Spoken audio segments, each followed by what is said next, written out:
The fatal flaw that could cost the Packers Super Bowl LX. Is Green Bay's roster truly ready for a championship run, or is a hidden weakness poised to derail their Super Bowl dreams before the season even begins? The Packers are on the cusp of contention, armed with a rising star at quarterback and a war chest of young talent. Yet, the path to glory isn't just about the players you add. It's about the ones you're willing to let go. Tough decisions in the preseason could be the difference between hoisting the Lombardi Trophy and another year of playoff heartbreak. The Green Bay Packers enter the 2025 season with legitimate hopes of crashing the league's biggest party. While not every analyst places them in the top tier of contenders, their explosive offense and key defensive additions give them a potent outside shot at Super Bowl LX. General Manager Brian Gutekunst has been aggressive, bolstering the roster through the draft and free agency. The front office made significant moves, signing veteran guard Aaron Banks and starting caliber cornerback Nate Hobbs to shore up critical positions. They also invested their first-round pick in dynamic wide receiver Matthew Golden, who is expected to make an immediate impact. With these major additions in place, the challenge now shifts to refining the roster and cutting the dead weight that could capsize their championship aspirations. Addition by subtraction is a real strategy, and moving on from the following three players could increase Green Bay's odds of reaching the pinnacle of the sport. 1. Romeo Dabs. This isn't about talent. Romeo Dabs is more than capable of being a starting receiver on a playoff team. The issue is his fit and potential role within a suddenly crowded Green Bay receiver room.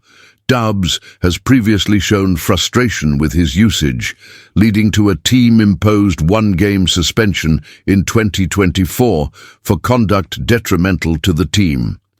With the arrival of first-round pick Matthew Golden and the established presence of Jaden Reed and Dontavian Wicks, targets will be fiercely competitive. While Christian Watson's recovery from a torn ACL might temporarily open up snaps for Dabs early in the season, his role is likely to diminish as the year progresses and Watson returns. Facing a contract year, Dabs will be desperate to produce stats for his next deal. That desperation, combined with a potentially reduced role, could create friction.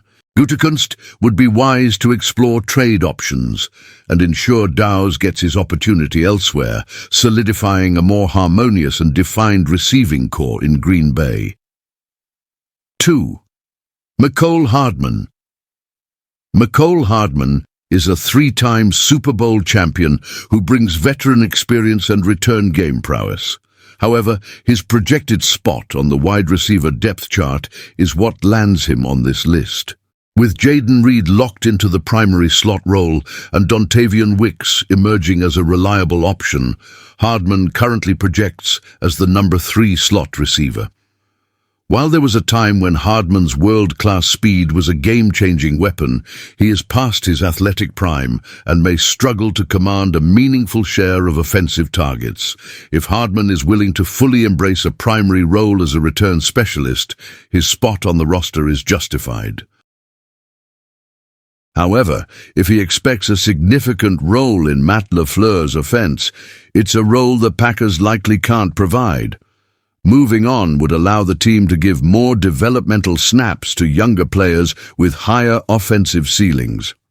3. Micah Robinson. A 7th-round pick out of Tulane, Micah Robinson was never expected to be an immediate starter. The concern isn't with Robinson himself, but what his presence on the active roster's cornerback depth chart signifies. The Packers released 2-time Pro Bowler Jair Alexander this offseason, a move that created a massive hole in the secondary. While the signing of veteran Nate Hobbs was a crucial step to fill that void, the depth behind him and Kyseian Nixon remains a significant question mark. If Robinson, a developmental rookie, is forced into meaningful defensive snaps due to injury or lack of other options, it could become a disastrous liability for Jeff Hafley's defense. Opposing offenses would relentlessly target the rookie.